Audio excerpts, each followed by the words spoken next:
warahmatullahi wabarakatuh.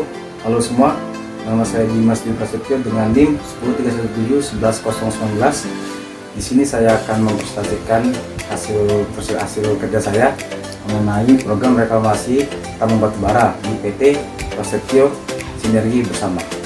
Ayo kita bersama-sama ya. Baiklah, kita masuk ke pembukaan, yaitu seperti yang sudah dijelaskan, judul presentasi saya adalah program reklamasi PT Prasetyo Sinergi Bersama. Dan ini adalah status perizinannya. Nama perusahaannya adalah Prasetyo Sinergi Bersama. Alamat perusahaannya ada di Gedung Prasetyo Group di Jalan Jenderal Gatot Subroto, Kota Jakarta Selatan, DKI Jakarta, dengan nomor kode pos 121900. Penanggung jawabnya adalah saya sendiri, Dr. Dimas Dwi Prasetyo STMeng. Lokasi kegiatan atau letak PIT dari Prasetyo Sinergi Bersama ini di Kecamatan Redup, Kabupaten Aceh Barat, Provinsi Aceh, dengan kode pos 23681. Bidang usahanya pertambangan batubara. Ini adalah penanggung jawab dari laporan reklamasi di PT Prasetyo Sinergi Bersama. Ini saya sendiri ya, ini foto saya. Kita masuk ke wilayah perizinan. Izin usaha pertambangan atau IUP tahap operasi produksi milik PT Prasetyo Sinergi Bersama sesuai dengan surat keputusan Gubernur Aceh nomor 185-245-Aceh-Aceh-2020 tanggal 13 November 2020 yang terletak di Kecamatan Redup, Kabupaten Aceh Barat, Provinsi Aceh, dengan kode pos 23681 dengan luas wilayah IUP eksplorasi seluas 1442 hektar. Dan ini adalah rencana tata ruang wilayah di PT Prasetyo Sinergi Bersama yang terdiri atas 1. Bukaan tambang, 2. Disposal area, 3. Sedimen pond, 4. Fasilitas penunjang lainnya. Lokasi dan kesampaian wilayah. Lokasi perusahaan PT Prasetyo Sinergi Bersama terletak di Kecamatan Redup, Kabupaten Aceh Barat, Provinsi Aceh. Lokasi ini dapat ditempuh dari Banda Aceh Redup, dapat ditempuh melalui jalur darat.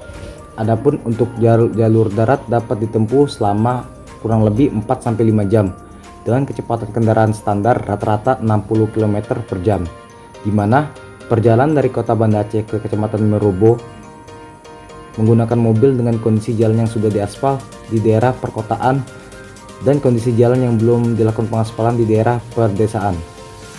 Nah, untuk tata guna lahan sebelum tambang sendiri di PT Prasetyo Sinergi Bersama ini berdasarkan hasil pengamatan di lapangan menunjukkan bahwa kondisi topografi di wilayah ini hampir sepenuhnya daratan. Lahan sebelumnya digunakan sebagai pemukiman dan perkebunan bagi masyarakat sekitar. Jadi sebelum ibaratnya PT Prasetyo Sinergi Bersama ini melakukan IUP eksplorasi atau itu, kami pastinya meminta izin dari masyarakat sekitar dan pihak pemerintahan sehingga izin IUP kami keluar. Berikut ini adalah peta luas izin usaha pertambangan dari PT Prasetyo Sinergi Bersama. Bisa kita lihat sendiri di dalam peta yang ada kotak merah itu adalah luas IUP kami dengan luas 1442 hektar. Peta ini kami buat dengan skala 1:20.000 dan peta ini kami kerjakan memanfaatkan citra satelit dan kami olah melalui software ArcGIS. Dan sekarang kita masuk ke dalam peta rencana reklamasi. Nah, bisa kita lihat sendiri di peta rencana reklamasi kami ini dengan skala yang sama 1:20.000. Kita bisa lihat ya di peta ini ada banyak warna ya, warna-warni. Nah, warna-warni ini bisa kami buat untuk membedakan tiap blok reklamasi yang akan kami kerjakan, yang kami rencanakan. Yang terdiri atas blok 1 yang warna ungu muda dengan luas 59 hektar, blok 2 dengan warna biru muda dengan luas 101 hektar, dan blok 3 dengan warna hijau dengan luas 207 hektar, blok 4 yang warna merah dengan luas 165 hektar, dan blok 5 yang warna hijau toska yang ada di pojok kanan bawah itu dengan luas 150 hektar. Nah, inilah rencana lahan-lahan yang akan kami reklamasi dalam 5 tahun ke depan. Kita masuk ke cadangan batu bara. Dari hasil pemetaan geologi dan hasil tes pit diketahui bahwa terdapat 2 lokasi di areal iup eksploitasi PT Prasetyo Sinergi Bersama yang mengandung endapan batu bara. Masing-masing lokasi ini mempunyai ketebalan cadangan batu bara yang bervariasi, yaitu potensi di pit 1. Potensi ini terdapat di tengah daerah penyelidikan. Dari pengukuran didapatkan besar cadangan sebesar 6 juta ton. Dan potensi di pit 2 sendiri terdapat di tengah daerah penyelidikan. Dari pengukuran didapatkan besar cadangan sebesar 2 juta ton. Endapan yang berada di daerah Kecamatan Redup mengandung batu bara dalam lapisan yang merupakan hasil akumulasi tumbuhan dan material organik pada suatu lingkungan pengendapan tertentu yang disebabkan oleh proses sedimentari dan post sedimentari sehingga menghasilkan rank dan tipe tertentu.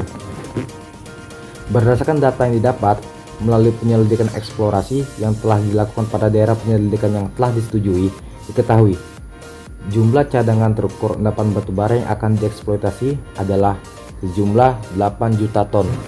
Itu total keseluruhan ya, dari 2 pit yang kami eksploitasi.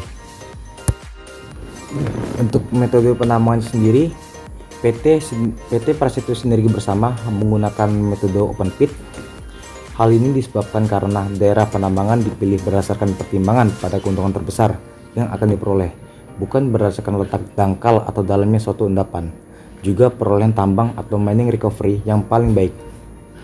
Oleh karena itu, PT Prasetyo Sinergi Bersama memilih daerah penambangan pada daerah Kecamatan Redup, Kabupaten Aceh Barat, Provinsi Aceh, dan metode penambangannya itu kan adalah open pit. Itu sudah mempertimbangkan dari kadar ekonomis dan keuntungan yang maksimal yang akan didapat oleh PT Prasetyo Sinergi Bersama. PT Prasetyo Sinergi Bersama sendiri menggunakan metode atau sedimen pond. Secara singkat, penjelasan dari sedimen pond sendiri adalah kegiatan pertambangan batu bara dan fasilitas penunjang akan selalu menghadapi masalah air, tanah, air sungai, dan air hujan. Untuk mengatasi masalah ini, diperlukan suatu sistem drainase yang baik. Air limpasan permukaan atau runoff dari daerah sekitar kegiatan akan dialirkan menuju kolom-kolom pengendapan atau sedimen pond itu sendiri yang terletak di luar areal pit melalui saluran drainase yang ada di sekitar tambang maupun di sisi kiri dan kanan jalan tambang dan jalan pengangkutan batu bara. Sebelum dialirkan ke drainase alami yang bermuara ke sungai-sungai utama atau anak sungai di wilayah penambangan, kolam pengendapan atau sedimen pond tersebut dibuat di lembah atau daerah yang lebih rendah dari daerah tambang atau timbunan batuan penutup tambang. Nah, dari penjelasan tadi bisa disimpulkan seberapa pentingnya sedimen pond di kegiatan pertambangan batu bara. Ini juga akan meminimalisir pencemaran air di lingkungan sekitar ya. Nah, sekarang kita masuk ke program reklamasi. PT Prasetyo Sinergi Bersama yang memiliki iup operasional sebesar 1.442 hektar. Rencana kegiatan penambangan dilakukan secara 5 tahun, selama 5 tahun, dan reklamasi dilakukan setiap tahun dengan pembuatan laporan reklamasi 5 tahun. Nah, rincian yang jelasnya sudah kita kemas dalam tabel yang ada di video ini yang akan saya jelaskan.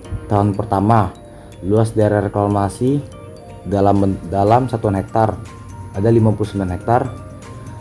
Nah, uraian kegiatan reklamasi di blok 1. Tahun kedua, seluas 101 hektar di blok 2. Tahun ketiga, seluas 207 hektar pada blok 3.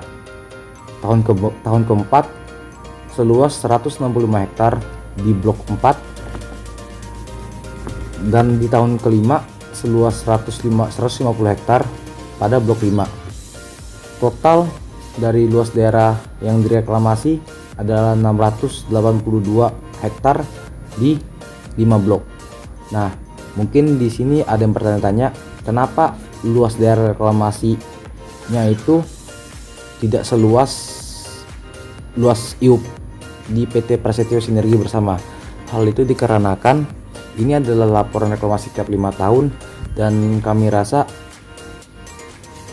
dalam kegiatan eksploitasi penambangan batu bara ini di PT Prasetyo Sinergi Bersama telah merusak 682 hektar dari total 1442 hektar luas IUP.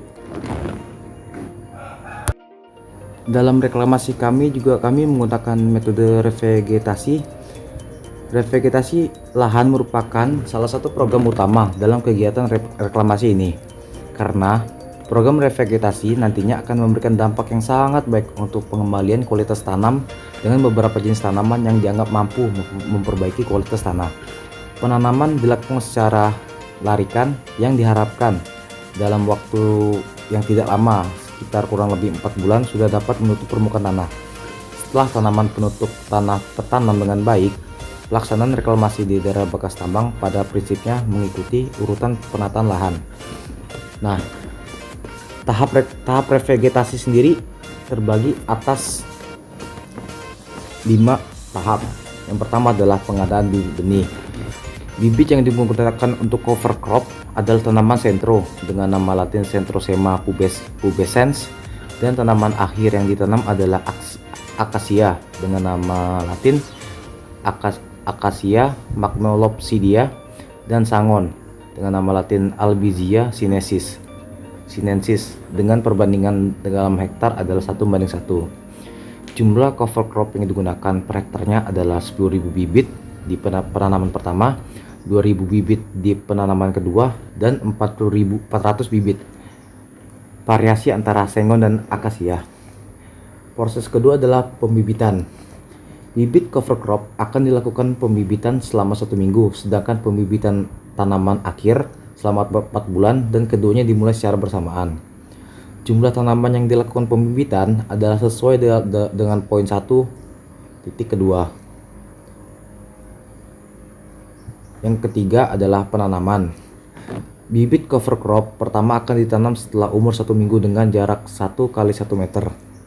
Bibit tanaman akhir akan ditanam setelah umur 4 bulan serta dikelilingi 5 tanaman cover crop per tanaman akhir dengan jarak 5 kali 5 meter. Tahap keempat adalah pemeliharaan. Pemeliharaan dilakukan dengan cara menanam pupuk dengan durasi per 4 bulan saat pemupukan. Pupuk yang dipakai dalam pemberian ini adalah pupuk kotoran sapi kering bermerek BBG atau Bangka Botanical Garden yang kami ambil sendiri, yang kami pesan dari Bangka langsung ya. Tahap kelima atau tahap terakhir adalah tingkat pertumbuhan tanaman.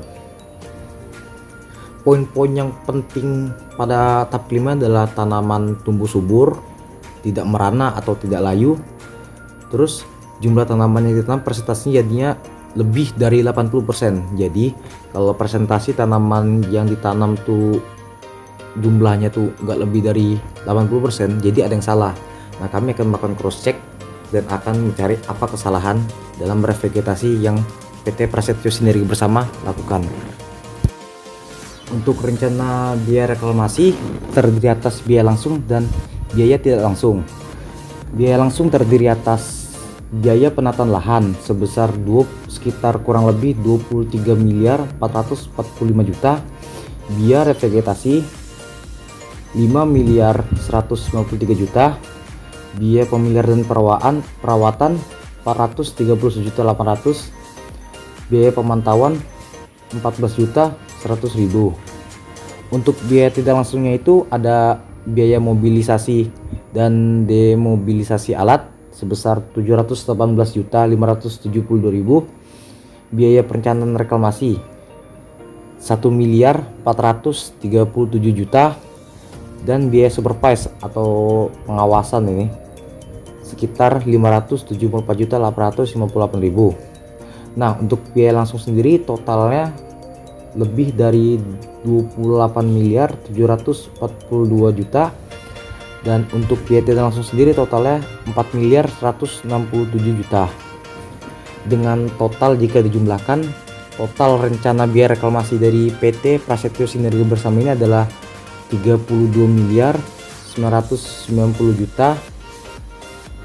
32.910.631.000. Ya, memang terdengar banyak ya, tapi jika kita sudah kenal dengan dunia reklamasi, biaya seperti ini nih tergolong normal.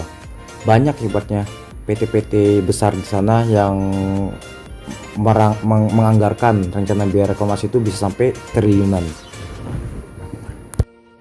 Dengan ini berakhirnya presentasi dari saya, Dimas Prasetyo, sebagai penanggung jawab reklamasi di PT Prasetyo Sinergi Bersama. Jika ada pertanyaan, ini adalah kontak kami di email prasetyo-sinergi-bersama@gmail.com dan nomor faksnya 0751753882. Jika ada pertanyaan silakan ditanyakan. Terima kasih. Wassalamualaikum warahmatullahi wabarakatuh.